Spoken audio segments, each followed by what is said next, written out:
به نام خدا. سلام دوستان عزیز. اونایی که کلاس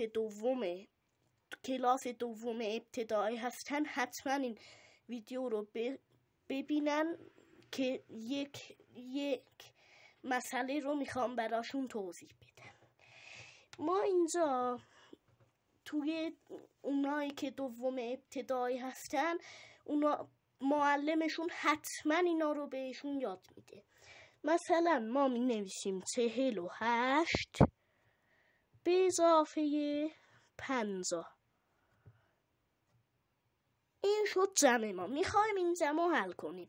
میخوایم یه راه حل راحت تر پیدا کنیم. 8 به اضافه 0. به 8 هیچی اضافه کنیم میشه 8.